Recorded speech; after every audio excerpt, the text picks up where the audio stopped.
So, welcome everybody to the webinar from me on writing academic English skills. It's very much an introduction. I discovered as I was working on the topic, it's quite big, as some of you probably know. So I'm just going to base it really on my experience and what I've learned. Oh, that's not very encouraging. Just a second. Okay, so. Good stuff. Right, so my experience basically, I've worked at Cardiff University over the past couple of summers as a pre-sessional EAP tutor, which I have to say was a baptism of fire, but a very good one. And I've learned a lot about how to deliver academic English to students who don't quite have the level that you might expect. So this webinar is very much based around helping students who haven't really worked at the university level, who are lower level. I also have online students, I teach mainly online now, who are based at universities in Switzerland and also a couple in the UK. There are a variety of bachelor's, masters, and there's one student who's doing a PhD. So that's very challenging for me, but in a good way. Okay, I'm just going to check that there's no other messages there. Just bear me 1 second. Good stuff. Okay. All right. I shall just proceed and put myself in the corner. There we go. Okay. To do it without using the keyboard, which is a bit of a pain. All right. So thinking about the level then, the students that I've had experience working with were generally working at B2 overall. They'd achieved an IELTS around a 6. Which is supposed to be a B2, but really what's their actual written ability? If you've worked with students that have done IELTS, which is a very popular test for students before they join the UK education system, you'll know it's quite prescriptive, it's quite dry, and it's quite formulaic in some of the ways that students approach it. So we're also going to, in this webinar, talk about some common issues. Those are not just linguistic issues. Some language difficulties I'm going to focus on. There are many, and obviously it depends on who you're working with. So I've just picked out a few key ones that I feel have been recurring. And then we're going to look at some activities before, during, and after writing. And that's the way I'm going to kind of divide up the process. We're going to focus on essay writing, but really the aim of this webinar is to give you perhaps some new ideas, to give you an insight into how to approach some of the tasks, and also some further information at the end. And I know that Living Learning English is currently developing some further academic resources for you. Okay, so let's begin then with some common issues that students have, and I've prepared a poll, so cross your fingers that this works. I'm going to open the poll, and the question is for you to select as many as you like, really. We'll just see who thinks what. The question is, what students do issues have with academic writing? So I'm going to launch the poll, and you just need to go through and click, and then after a minute or so I will close the results and we'll see what we've got. So please read the options and vote. If you've got any problems, give me a shout.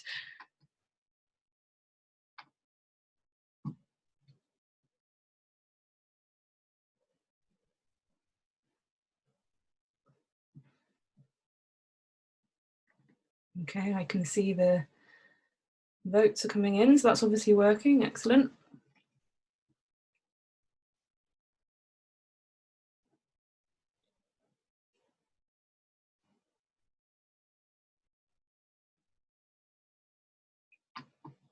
And if you've got any of your own ideas, you can pop those in the chat as well.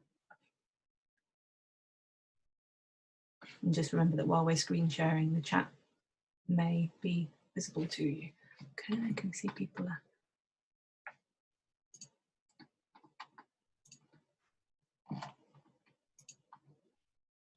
Yes, just a dislike of writing in general. Mm-hmm.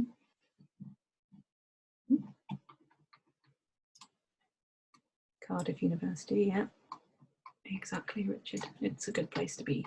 Okay, some more results coming through. I think there are about 9 people left.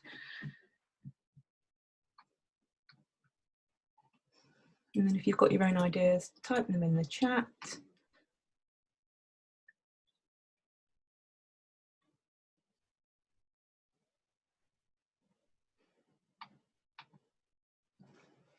Okay, I'll give you another 20 seconds or so.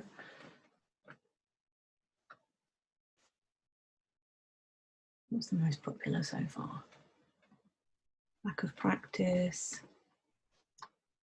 Yeah, subject knowledge versus language knowledge.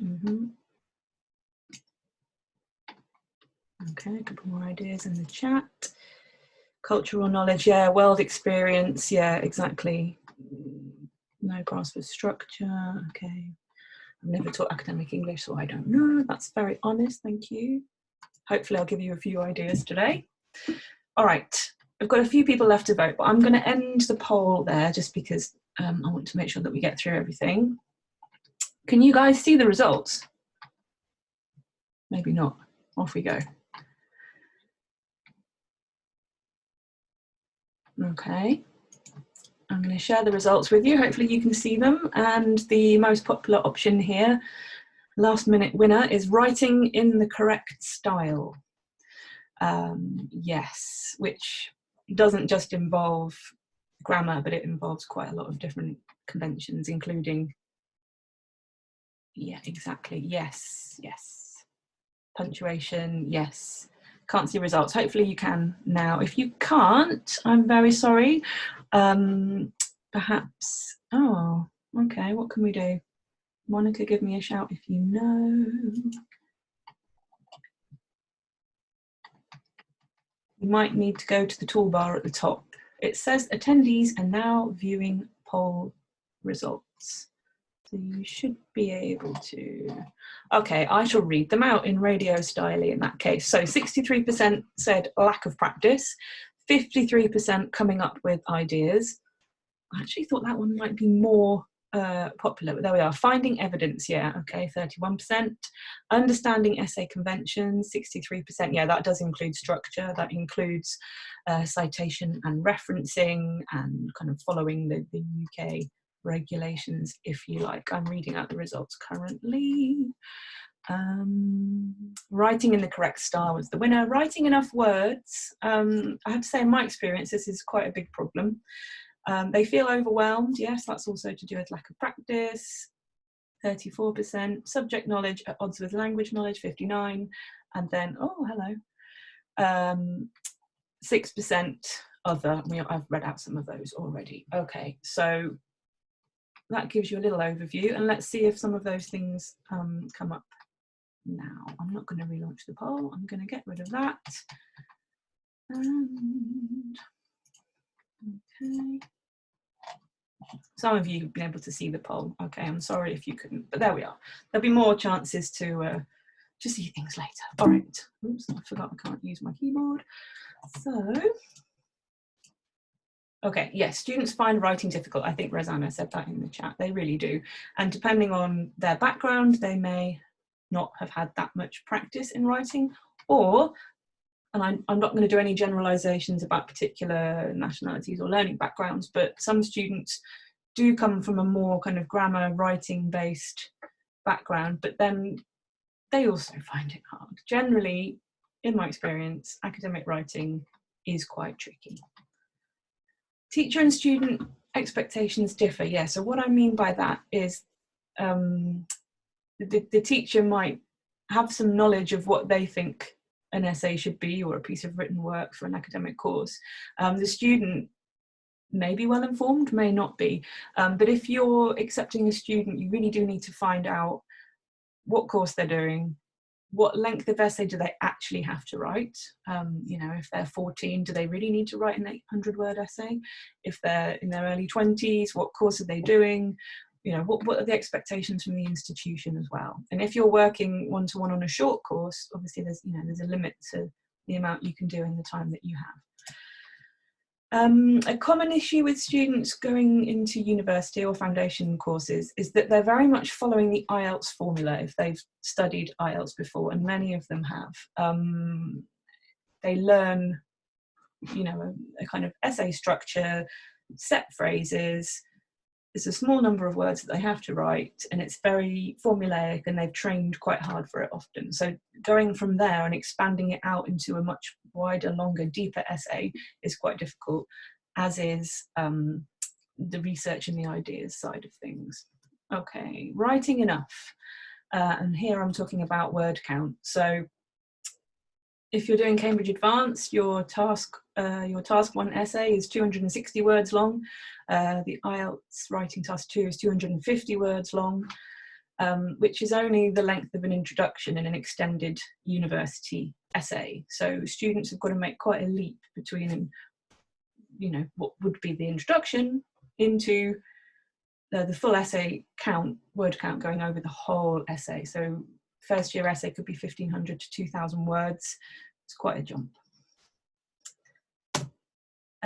Coming up with ideas. Quite a few of you said that in the poll, having ideas. If they're lacking, you know, world experience, cultural knowledge, in some cultures, you know, arguing against a topic or disagreeing with the teacher is often, you know, not the done thing. And coming up with these ideas and expressing them and arguing against and finding pros and cons for things can be really, really difficult. And then supporting these ideas. So the main difference between an IELTS or a Cambridge essay and a university essay is that they have to go out and find some evidence to support their ideas. Reading skills, note-taking, all of that, we haven't got enough time in this webinar to talk about all of it, but it's, you know, it's a huge topic that a lot of students struggle with. And going the distance, what I mean by this is it's not a quick process writing. You know, they can get something down quite quickly if you're lucky, but the idea of kind of crafting something, planning it, returning to it, tweaking it, redrafting, and coming up with the final product is an alien concept to some students at this stage in their career. Okay, so I've just picked out some areas of language difficulty here. Obviously there are very, very many, and if we've got time at the end, I'm going to show you a tool that might highlight some of them. You might have you know, academic books or other resources. There's lots on the internet, and we've been compiling some for you. I use that book. It's nice and kind of B1, B2, nice and simple level. So some of the things from today are from that book, which I just held up in the camera if you were able to see, but it's in the sources at the end. So one of the things that students really struggle with is kind of developing a formal academic style. In, you know, the world of social media and Snapchat and Instagram and all of those things, they're doing kind of short snippets, very impersonal writing.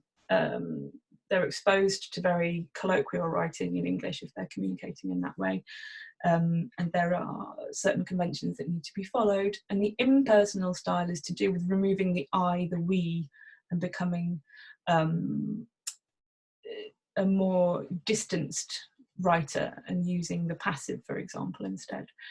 Nominalization, and I'm going to put a short activity for this at the end of the points on this page. Does anybody know what nominalization is and wants to wave in the chat? Maybe you've all disappeared. Let's see. Okay, everybody's staying very quiet, no problem. Go on then, tell us. Something to do with nouns, spot on, yes, exactly. Okay. I'm just going to close that for a second. Nominalization is one way of achieving a more academic style by using nouns as opposed to verbs or other word forms. It's often replacing verb phrases with noun phrases, and I'll show you an example in a minute.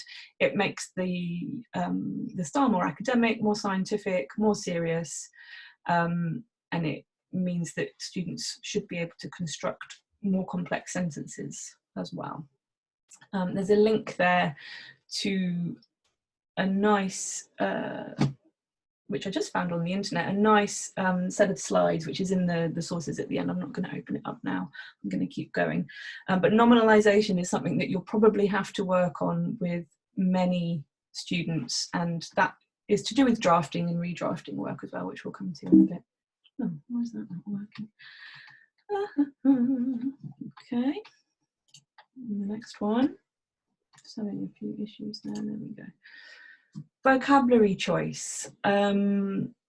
Using suitable academic vocabulary. I was surprised at how many students wrote kind of thing and stuff and kind of and loads of and that kind of colloquial language. So there's an activity there which is linked about vocabulary choice from a website which I've quoted at the end called eap.com. I think they've changed it to .net now, which has got a very simple table. You do it online and it gives you a word, and then you can complete the table with what you think is a more formal word. A lot of the activities that I'm using today are online activities, just because I'm primarily teaching online, but you can translate those into the face-to-face classroom if you need to. So choosing the right kind of vocabulary and learning this vocabulary. I've put this as a separate point because I find that the kind of Quizlet flashcard, learn a word, learn its translation isn't enough at this level. So students need to kind of learn collocations, the words that go around the words, how to record them, word class, opposites, subject areas. You know, there are many different ways of learning the vocabulary. I wonder if I can open this and then get back to the presentation. Let's have a go.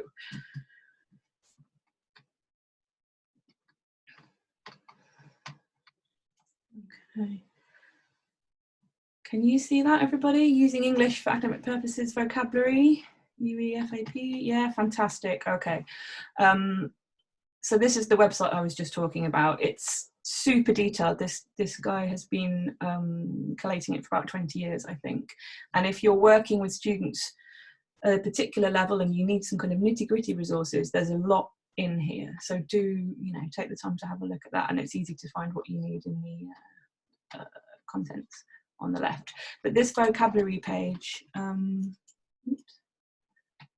it talks about pronunciation, it talks about how to record the vocabulary, spelling. I mean, I focus on UK spelling, but you know, you might have students who are doing American exams. Grammatical forms, collocations, the frequency, and then here, register. This is to do with the kind of the style, the tone, the academic feeling that you're going for. Suffixes and prefixes, there's a lot to think about, and you wouldn't expect your student to kind of record all of these things in their notebook or spreadsheet or whatever it is, but it just shows the depth that they can go to help build their knowledge. Okay, connotations as well. The academic word list is something which you might find useful as a resource. I've posted a link at the end of the presentation about that. There's lots and lots of material related to the academic word list, but it's a good kind of starting point if you're looking for ideas about which vocabulary students are going to encounter. All right, I'm going to go back to my slides. I'm glad that works. I'll move my face out of the way. Okay, thanks for your patience, everybody. I think I made it slightly complicated. There we are. Right, the next area of language difficulty is academic caution. You might know this as hedging, or hedging devices, or to hedge. And this is really useful for students who aren't accustomed to quoting, to not giving kind of sweeping generalizations, or you know, making kind of stereotypes or claims that they can't back up.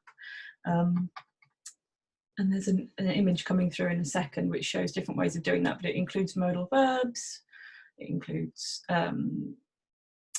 adverbs as well. I'll show you in a second when the words have gone through. So writing complete and complex sentences. You might get students who write fragments of sentences, or they kind of join all their clauses together with commas, or they haven't got a subject and a verb in the sentence or in the clause. So you probably do quite a lot of work on that, depending on who your student is, but it's worth looking at that within a paragraph as well. So some of these things are to do with word level work, and some of them are to do with sentence and paragraph level work. Linkers and transitions. They're not called conjunctions in academic English so much because they tend to be longer phrases and have a wider range of functions. Excuse me. And students get, they like to pepper their writing with these and sometimes get confused as to how they work. I'll show you an image in a second. Before we do that, here is, I'll move my face out of the way. Here is a sentence which could do with being written with more nouns. So this is an example of how to work with nominalization.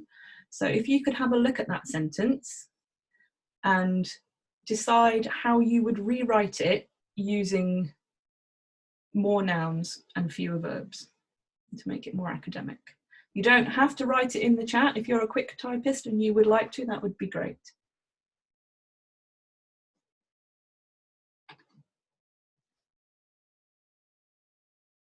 So take away pronouns, take away the kind of subjective side of it, make it more objective and more academic with more nouns. Is anybody venturing into the chat to let me know?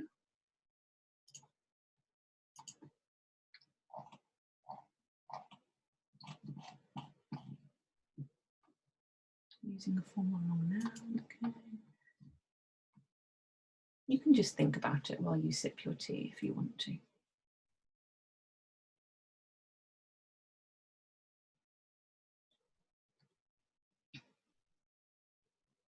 I've taken this from one of the slide presentations that I found that was actually quite clear. I have to say there's a lot of dodgy material on the internet, as you probably know. So I've tried to select the clearest and easiest for you today. Okay, somebody had a go. Let's have a look. Other than playing is a problem. Thank you, Julie. Okay, nice and short. Concerns, anxiety. Nice. Have to focus on deals instead of focusing on playing. Excessive concern, anxiety, good. We've got some good noun replacements there. Excellent. Okay. Thank you for participating, lovely. I'd like to move to the next thing. There we go. This is what the writer suggested. The concern regarding sponsorship deals has a significant effect on a player's game. So there we've got the idea of the game instead of playing the game. It's a shorter sentence, it's more succinct and a lot clearer. What are people saying here?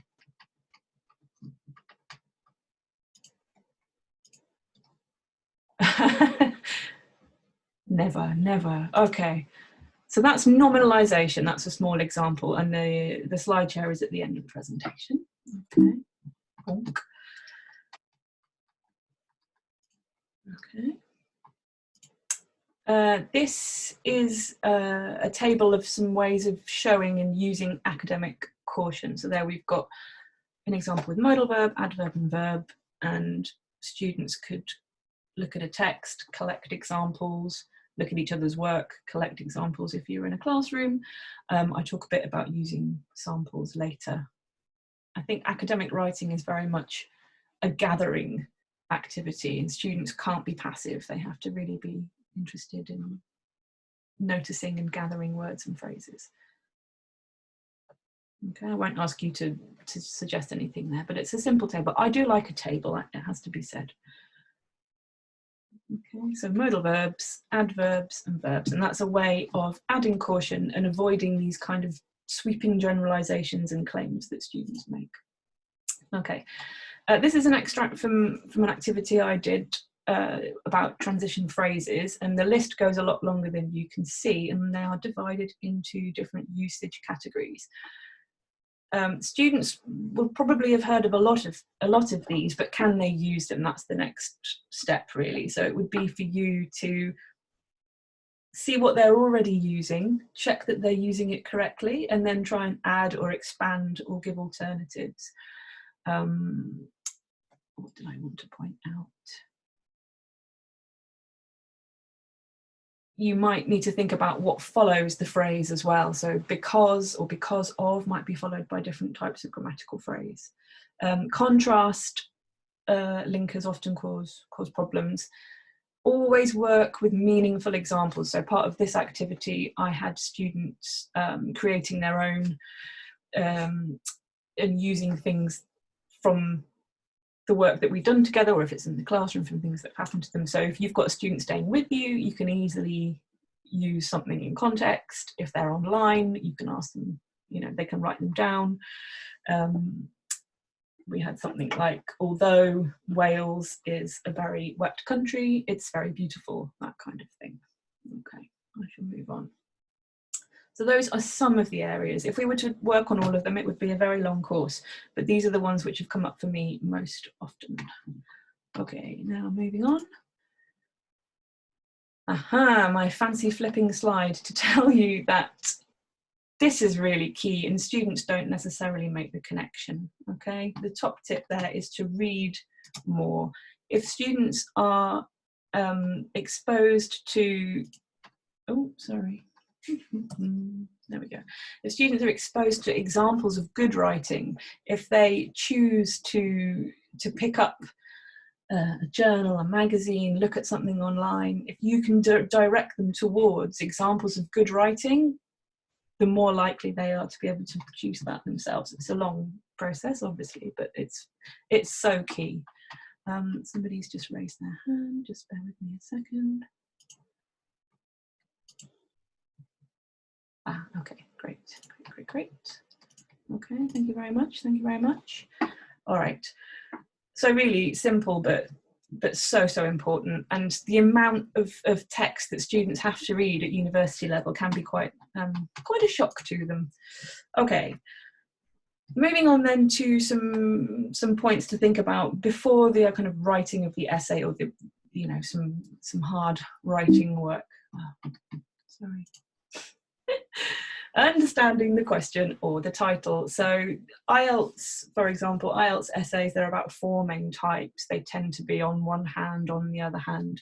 Obviously at university, students are going to meet a wider range of essay types, and there are some examples there. I don't need to read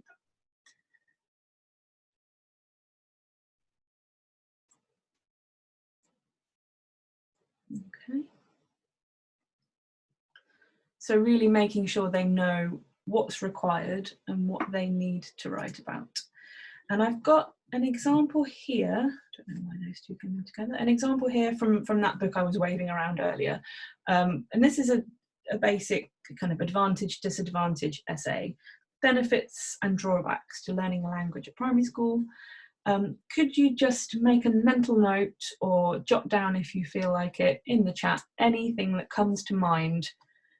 Benefits of learning a language, drawbacks of learning a language.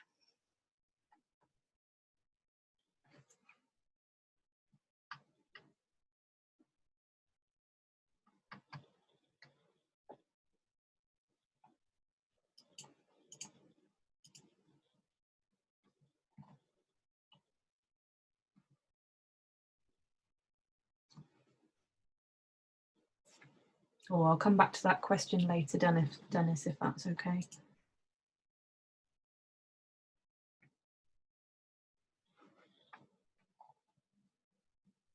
Ooh, great. Good to learn early, more fun activities, natural activity, more receptive to learning, stimulating brain pathways.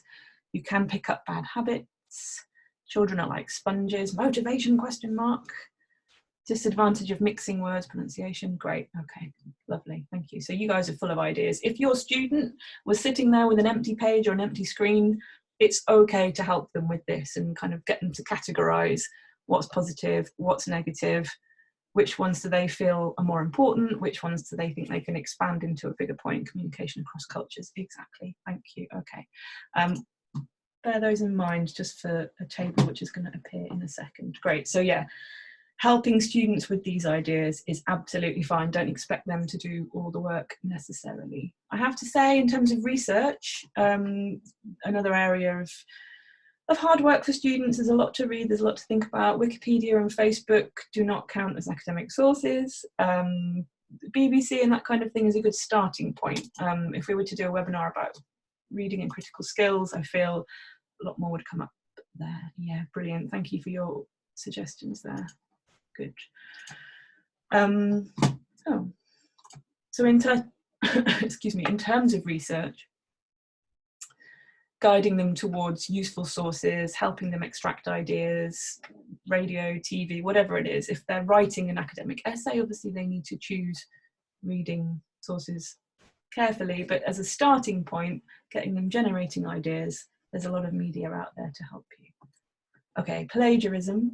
I won't click on this link now because I think time-wise I need to keep going, but there's a little video, it's in the sources at the end, about plagiarism to introduce it to students because many of them just don't know what it is, they've never heard of it. I'm going to assume that a lot of you know. It's to do with passing off other people's words as your own, and there are conventions and ways of showing that it's somebody else's words or idea within your essay. In some cultures, it's seen as a compliment to take somebody else's work and put it into your essay, or to use somebody's words without saying who said it.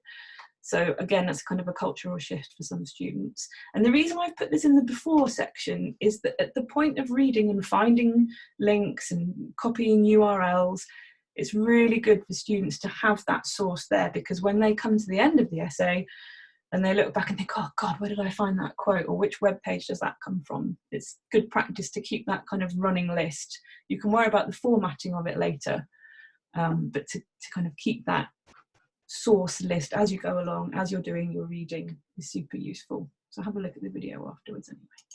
Okay, and planning. People that have done courses with me before know I'm a huge fan of post-it notes. I had great success with a student using post-it notes to reorganize the essay.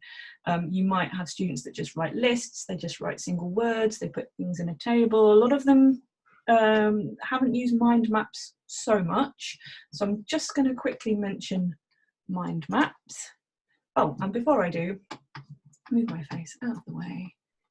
Going back to that essay, advantage, disadvantage essay there, this outline or kind of word count plan is based on a 2,000 word essay. And then you've got there some of the points that you brought up: better memories, improved understanding of L1. Here, this is very much a sketch plan, but it's useful for students to have the idea of how many words they're aiming for approximately for each section, so they know about the level of detail to go into and how much research to do for each section. Okay. Introduction and conclusion are generally about 20% of the whole. And then the benefits and drawbacks, you're going to end up with maybe 2 long or 4 short, what we call body paragraphs there. Okay. So more about planning. If you're a scribbler like me, or if your students are not happy picking up a pen and mind mapping or brainstorming or whatever you would like to call it, I did just a quick Google, a quick search, and I found an app. You might think, oh God, technology, apps. But for students who are always on their phones, it could make it more manageable. You can put the ideas in quickly, they could be on the bus, having dinner, and they're really easy to rearrange. So the image I'm about to show you, I just created in a couple of minutes on my phone, and you can easily move things, order things, annotate things. Here we go. There. It's called Mind Vector, and that's basically the screenshot that I took from my phone. And I wrote a couple of those things separately and then used my finger just to move them into the right place. You can add emojis if you so wish. And there's a free version of that. There are many other things out there. And I was going to ask you, if you know any good ones, to give me a shout in the chat right now if there's anything that you've used, techie-wise or digital, for helping your students planning. If you wouldn't mind sharing right now, that would be fabulous. And anything that helps engage the student in the planning process, I think, is really important. Okay. Nobody's coming forward there, but there's always room for discussion afterwards. All right, whoops. So that one's called Mind Vector. Really, really easy on the phone. Good starting point, I would say. Okay.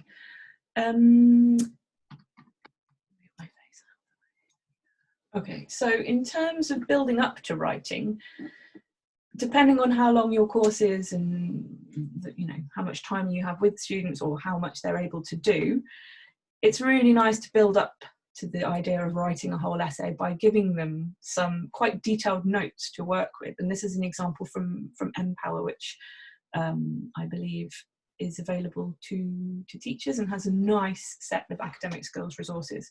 So this is a paragraph outline. I'll let you have a quick look. Take a sip of water.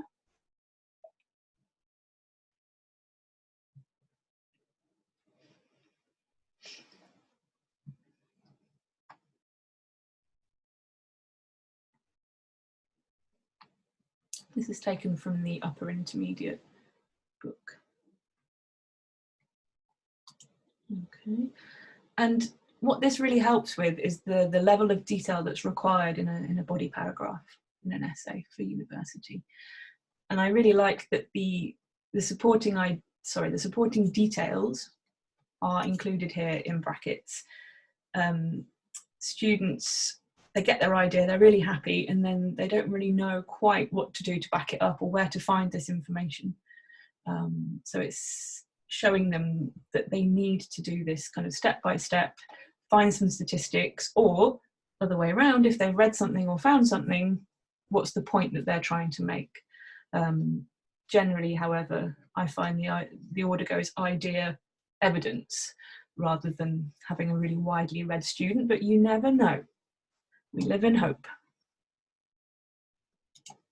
And this kind of step-by-step approach of using detailed notes, putting in your supporting evidence, can be applied to the other sections, the other paragraphs of the essay. So using something like this with students before the writing process, I think, is useful because it guides them, it shows them what they're aiming for. And also the language here isn't really complicated, it's within their grasp. What you should point out, however, is that things like contractions in the last bullet point there, this doesn't always happen. That's not suitable for an academic essay. You shouldn't use contractions, you should write does not. Okay, so that's a good starting point, and it shows the type of examples that they should be finding as well. Okay, any questions about that before we move on? I've got no idea of the time. Can somebody tell me the time, please, in the chat? Oh, I can see on the chat, actually. Thank you, everybody. 2:39, 2:40, 14:40. Right, we're all in the same time zone. Okay, I shall carry on. I mentioned before, looking at examples, reading widely, helping students, giving them examples of good academic writing or good kind of well-written pieces is really helpful in terms of how to order a paragraph. They can go through and underline academic language. They can take constructions that they might find useful and kind of substitute those with the words that they need for their topic. That's not plagiarizing, that's just using good examples of English, unless they're copying the hot quote, of course. Noticing, if it's an academic article, how people's ideas and research are cited, and that's to do with the information that comes in the brackets about the author and the year. It's good practice. And then highlighting different parts, and I'm going to come to the structure of the essay shortly, but you could use different colours to look at different sentences or ways of concluding, looking at the transition phrases, the linking phrases. So that kind of noticing and building up is really important. Okay, during the writing process. This is an image I got from the internet. There is so much out there, and the ones that I've seen are of varying types of quality. The ones I used at Cardiff were very much more detailed than this, and I would probably need to get copyright for them. But I thought this was a really good basic overview of an essay structure that could be applied to many of the different types that we looked at earlier. I've added there paragraph C. That's basically the overview. and I'm going to just break it down slightly. But this being used as an essay outline plan is part of this ongoing process of writing. I wouldn't expect the student to fill in all the areas of this before they wrote the essay, because it's a work in progress. But this is really, really helpful guidance to keep them on track. I'm going to talk about the thesis statement. I'm going to give you some examples underneath in a second. The thesis statement comes at the end of the introduction and is, some people call it the roadmap, but I'm not so keen on that. It's like the key sentence which tells the reader what's going to happen in the essay. And generally in the first year of university, it might be different depending on where they are and what they're doing. It has 3 elements. So from this, I don't know if you can see my cursor, from the thesis statement, those 3 elements which tell the reader what you're going to write about, they then turn into these 3 paragraphs A, B, C. And you would develop the 3 elements of the thesis statement into topic sentence A at the beginning of that paragraph, topic sentence B, and topic sentence C. Again, we don't have lots and lots of time, but this is a super simple overview that should help to guide students and to guide you, perhaps. It may be different to what you did at university. You might never have seen anything like it, or it could be super familiar. If it's super familiar, raise your hand. I'm interested to know. Yeah, it guides the whole structure of the essay. Yeah, okay, thanks everybody. I shall move on. Thanks. Finding sources, revising ideas, this idea of a work in progress, that students should, you know, their thinking might change during the course of writing an essay, and it's important for them to know that they can go back and change it. And returning to the outline. So I wouldn't expect them to write everything out in full. It's very much a note form process. And then for those of you that didn't raise your hand, 2 basic statements here, basic topics, sorry, with a thesis statement, and then those 3 red elements are what would be the body parts A, B, C. So you'd expect to see a paragraph about broadening knowledge, a paragraph about enhancing information, imagination, and a paragraph about vocabulary with evidence. Okay, so that's how it pegs out, if you like. Okay, I'm going to move on because I'm imagining it's 2:45 now. Okay. I also wanted to say that there are many acronyms and, you know, PEE and Texas and all these kind of ways of remembering how to craft a paragraph. I'm not telling you that there's one way to do it, but I find this overall structure document super helpful for students that just need to know where they are and what they're doing. All right, during lessons, where are we? I think this is a really good point. Don't relegate writing to homework. Lots of students are given homework to do, which is the writing task. They give it to the teacher checks it, you might go through it together. The same with online lessons. I quite often give my students the homework of writing off platform because I feel like it's a better use of time. However, if it's an academic writing course, it's super valuable to watch them write. Watch them write a sentence, watch them write a paragraph. If they're typing, watch them type, look at the screen. If they're handwriting, see how it develops. And it gives you an idea of kind of speed, of issues. I wouldn't suggest you did it all the time, but as a kind of diagnostic activity, I think it's really good. Working, and as an activity that will appear in a second in the top right-hand corner that you could use for doing a simple paragraph together. Working on text together. So I'm going to show you a screenshot. So that's the idea for an activity that you could use to watch them write a basic paragraph there. Okay. And then here is a screenshot that I took from the work that I'm doing with my PhD student, and her subject knowledge is incredible. Her English level is very patchy. She's got a very spiky profile, but she finds it really valuable for us to work on the text at the same time, and for me to suggest things. Obviously, we've both been scribbling here on the platform, using colours, moving things around, crossing things out. And doing that as a collaborative process can be really motivating for the students, I think. I sometimes worry that my knowledge level isn't high enough, but we shouldn't do that. We should feel confident. I hope that's one of the messages coming through, is that, you don't need to know about the student's research question necessarily. You don't need to know lots and lots about the subject, but you can, whatever your level of training, you can look at a piece of writing and make corrections and make suggestions and work together. All right.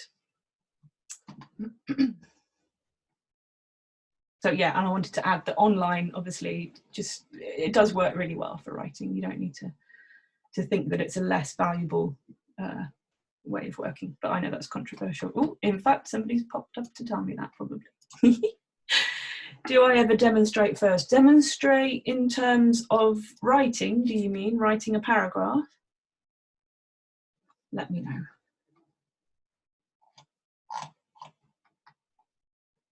The structure, yes, yeah, I would have that document from the previous screen, the red writing, as a template with space, with lines, with a lot of, if it's a paper version, with a lot of space. If it's an online document, the ability to add things in, because really that's how I see the process of writing an essay. So yeah, definitely you can give ideas or help the student with what goes where as well. Okay, moving on. Thank you for the question. After the writing process, I've put here, put it away, question mark, because I had a wonderful Swiss-German teacher who the best advice that she ever gave me was to write your essay, put it in a drawer, forget about it, and then come back. Now, you may not have the luxury of time to do that. If you do with your students, that's fantastic, because looking at it with fresh eyes can be really helpful. One of my students puts things in a different font and changes the structure, changes the margins and prints it out differently, and that gives her a fresh perspective on how it looks and makes her read it differently. Correction code, I'm going to put an example up of that in a second. Personal checklist, so this is linked to the correction code. There's an academic correction code. I've got my lovely paper copy here, which is super complicated. You will need to focus on the mistakes that your student is regularly making, and we'll come to that in a sec. After writing, discussion, reading the essay, reading what the student has written, and for them to read it themselves is really, really important, and to discuss the ideas within it, make it a thinking activity rather than just a mechanical writing activity. Just having a quick look at the chat. Let's sleep on it is always good advice. Yes, in life, Dennis, this is true. Okay. Oh.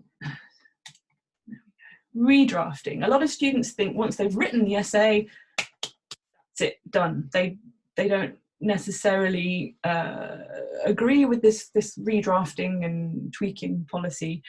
Sorry, not policy, process. Might be a policy. But it's super, super useful, I would say. Even if you just do one draft with them, there's a lot to think about, whether it's language, whether it's structure, whether it's the message of the essay getting through. So it's really beneficial for them to learn this kind of patient approach. And the essay outline that I showed you earlier is done as a 3-stage tutorial process at Cardiff. References list. So as I mentioned earlier, students have been hopefully gathering their sources, their web links, their authors, if they've actually touched a physical book, which these days doesn't happen very often. Universities have their kind of portals with information about their particular citation and referencing guides, and make sure that they follow those conventions. That's a whole other lesson. And then making sure things are submission ready. If you're working with somebody that is actually about to submit the final draft, things like the cover sheet, the formatting, the font, all of these little things we take for granted sometimes go over students' heads because they've been so focused on finishing it off, and you can actually, lose marks if things aren't done in the right way. And handing it in on time, of course. Okay, correction code. This is a screenshot from one of my online lessons. It's a kind of concise version of the long list, and these are things that I chose to do with him. When I mark online, I use square brackets and asterisks to kind of notate what goes where, and then we we ask the student to, not the Queen, I ask the student to try and self-correct where possible, but if it's really beyond them, then I'll give them a suggestion and we'll talk about, you know, what they were trying to say. So that's a kind of brief version of the correction code. And then from there, I would be expecting them to build up knowledge of the kind of common problems for them. Okay, you'll get to see that again in a second. So I'm going to stop talking and give you a chance to have a look at some corrections. Just one moment. Okay. Judging the validity of a reference or reading critically and evaluating sources is a whole other webinar. But there are lots of ways that you can tell, including different websites and how they're funded and authors and who's published what. But that's, yeah, it's an important skill that you can help them with, as long as it's not Wikipedia. So, correction time. I'm going to paste here the brief version of the correction code and some writing from a student, not from this university setting that I've been talking about. He's quite low level, and this is just an extract. He's got beautiful handwriting, and I have to tell you that he kind of dashed this off. You can probably tell by the way it's written, he wasn't really caring about his writing at the beginning of the course. I'd like to think I helped him care a bit more about it by the end. So just have a think. If you're feeling brave, you can paste your ideas in the chat. I've put here, rather than go through and correct it, you can later if you want to, what should be on this student's personal checklist in terms of error correction using these categories there. So I'm just going to give you a minute or two to have a look through, and if you'd like to share your ideas on the chat, that would be fantastic.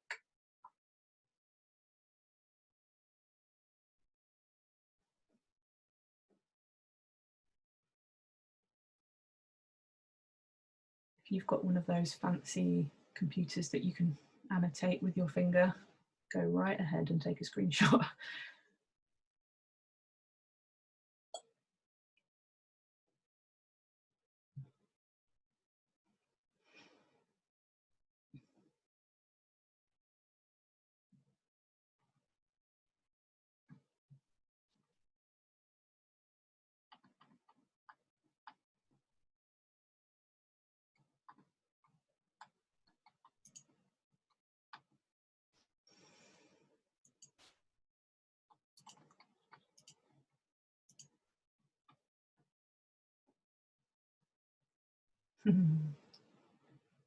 Articles, idioms, spelling a keyword, okay. Whoop. Oh, sorry, everybody.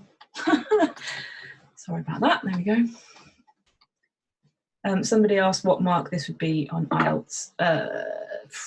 This isn't really even a 5, but I'm trying to move away from the IELTS marking side of things and focus on what codes, what kind of language work you might need to work on with this student, or what they need to be aware of. And that's what I said at the beginning about moving away from this kind of simple IELTS formula and getting more a rich vocabulary. 7 things in the chat, let's have a look. Would you say organisation for sentence length? Yeah, articles, collocations, subject-verb agreement, yeah, that's a big one. Oh, Charles has used the code, very good. Punk and ripped. This is my version of a code, you don't have to obviously follow that. Fragmented sentences, single and plural, general sentence structure, yes. There's lots to work on, even on this very short extract. Definitely repetition, definitely punctuation. Yeah. Yeah. Repetitive, clarifying the main points. Yeah. I don't think this is the introduction. To be honest, it's hard to tell. And as I said, this is quite a lot. So I know I'm reading the comments out because I know that not everybody can see them. You know, this is quite a low level student. Model sentences, yeah, definitely this student would benefit from looking at some examples, some models, clarify the main point. Kind of lexical resource as well. avoiding repetition, paraphrasing, not using the same words all the time, charity, charity, people, people, government, government. Yeah, can you hear me reading them out at least? Have student read it aloud. Oh, Rosanna, you're so controversial. I think perhaps that would be something to do nearer the end of the writing process. It depends on how much work you've done on language first. I think reading aloud would come when the essay was looking a lot more shipshape. Okay. Okay, that, yeah, I know not everybody can see everything, that's why I'm reading them out. Okay, we only have a few minutes. So you've identified some of the main things there. And again, this correction code is very much a truncated version of the one that I've been using at Cardiff. Higher level students will have problems with comma splicing. I think somebody said fragmentation, run-on sentences where there's no kind of punctuation or subject in the right place. Yeah, there's lots to work on there. And that's why in this webinar, it was really hard to select, you know, things for you because it's just super, super wide. Whoops.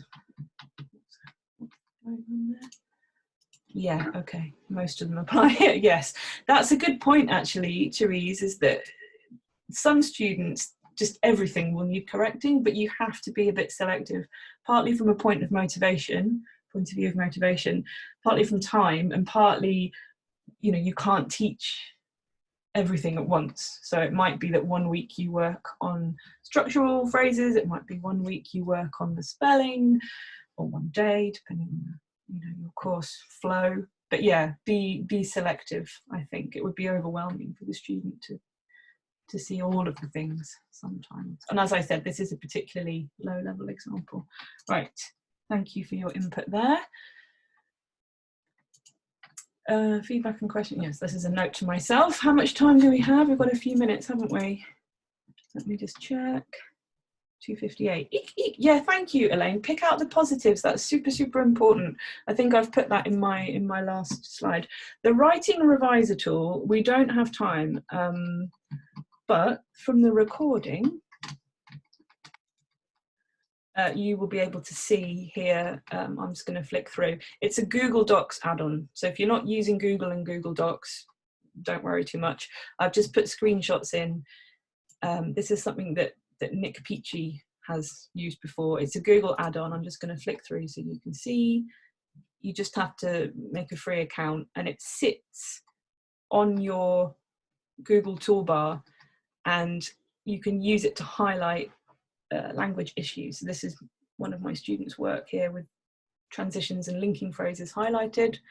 And then here is a little menu on the right hand side of all the different things that you can look at and correct. Might be quite useful for people to use as a kind of teaching tool for themselves, so you can become more familiar with what a dangling modifier is, for example. Sounds horrific. Okay, so that's writing reviser tool. Because we're nearly out of time, I wanted to share some final thoughts, and I think what Elaine put just now about finding the positives is really important, especially with somebody like me who likes everything to be correct, and it can't always be perfect. So there's my lovely little Chinese class. These examples and things I've been talking about are not all based on teaching Chinese learners. I've taught students from Moscow, from Ukraine, from Saudi Arabia, from Thailand, Lebanon, huge mixture. I mean, predominantly this class, Chinese. Now, I wanted to say that although I had this group of students, most of the essay work that we did was tutorial based. It was one-to-one. So you guys are really lucky that you have this one-to-one setting. It can be the perfect setting for working on writing, even online, because you can really coach students through. You can really focus on their individual problems, and then also the positives as well, because they do need a lot of encouragement. It's a big thing writing an essay at university. Consider what your student needs. That sounds really obvious. We're all good teachers. But as we said before, there's sometimes too much to put into a short course. So focus on what you think can really help them see the most progress in a short time, and select activities accordingly. And yes, I feel in academic English, you can't wing it. I'm sure nobody here wings it anyway, but the more you plan and the more you anticipate and think about how to explain things, the more valuable your writing lessons will be for you and for the student. Guide them. Yeah, you won't always get the outcome that you expect or that they expect, but guide them and really encourage them more than perhaps in other areas. And yeah, focus on the positive. And I've put eyes on the prize. One of my sister's favourite phrases. Why are they doing this? Why are they writing? What do they, what's their ultimate goal? Why do they need to go into this level of detail for success in higher education? So that's worth bearing in mind. And for you as well, enjoy the work. Use it as a chance to dig into language a bit more, to really think about students' thought processes, to try some different material.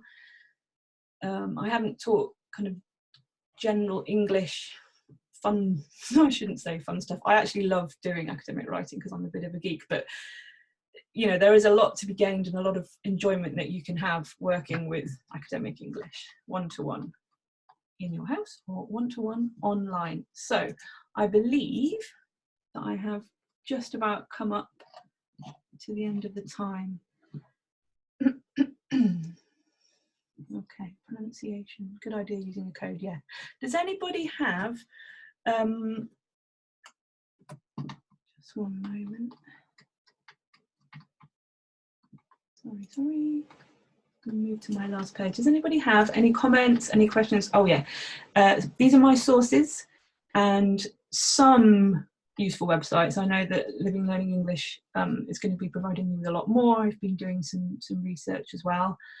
Some of these are things that I used in the presentation. The BBC one is a nice kind of simple introduction to academic writing.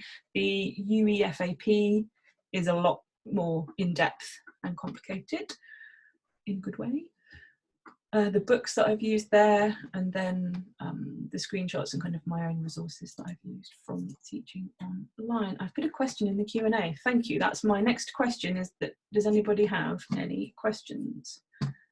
Just a second, Karen, while I go through. Okay. Give me 1 second, just setting up a question. Okay.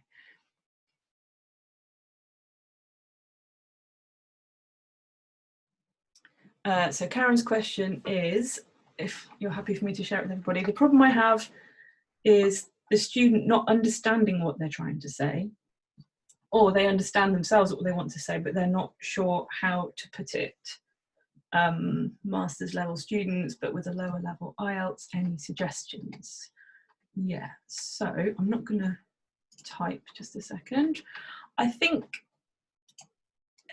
it can be really frustrating. I'm just checking the chat.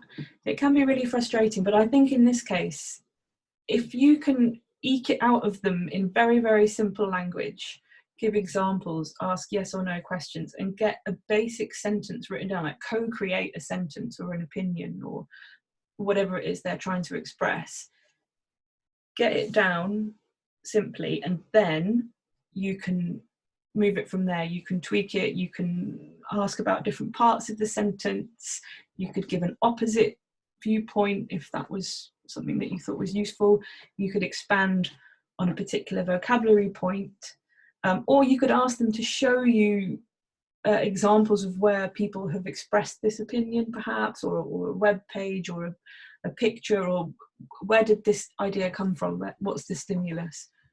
I hope that is helpful. Does anybody else want to add to that? Yeah, ask them to say what they wanted to say. Perhaps they'll make more sense with it verbally first of all, and then kind of co-create the point. Yeah, does anybody want to add to that? I've just realised it's 6 minutes past 3. Encourage reading, absolutely, and it doesn't have to be an academic journal, anything to build up. Yeah, good, yeah, encourage reading, yes, thank you, yeah, I'm glad that you found it interesting. I feel like I very much skimmed the surface, and I've got a lot of people here who are, super experienced teachers, but I hope this has given you a snapshot, an overview, food for thought. ideas to perhaps take into a writing classroom. And I've tried to make it as practical as possible, and with activities that can motivate students with the modal of possibility there. I'm glad that you found it helpful. And yes, it's been very nice to reach out to everybody across the UK. We can see your cursor, good. It worked better than last time, and I've been recording all the way through. So apologies for any hiccups with moving between slides, but we got there. Does anybody have any more questions, comments? I can read them out. Yes, Zoom is quite easy to use. Yes, you'll all be using it soon, yeah. I'm glad you found it helpful. If you've got any further questions or comments, you can let Monica know, or you can email me. I've put there a geeky QR code if you want to go through to my website and contact me that way. Will it be available online? Yes, I've been recording the whole time, and Monica will have the recording to put up in the office. My name's Theresa. I used to be the activate manager, but thank you. Good. All right, yeah, so you'll have the whole thing online. Yeah, and let me know, comments, feedback, let Monica know as well. Thank you for bearing with me, and I think probably I shall turn us off in a minute or so. So if you've got a last minute request, shout now. Just check the questions. Will I be sending a list of the websites? Yes, there's a big long list of websites and resources that I've been collating. The Google Doc add-on, that you'll be able to see in the slides as well. It's called Writing Reviser, and it's a Google add-on, and it's free, and you just sign up. Linker, transition and conjunction. Yeah, sorry, Dennis. For me, a conjunction could just be a single word, and it has a more simple function. A transition could be a phrase which is used to move from one idea in the essay to the next, which could involve a phrase with conjunctions in it. And a linker, I think, is just another way of saying the same thing. It just depends on the function of that language. If you look back at the table that I put up, it will tell you what transition we're trying to make. Grammarly, I don't like Grammarly. I feel we can all do better than Grammarly, but I know it's useful for students.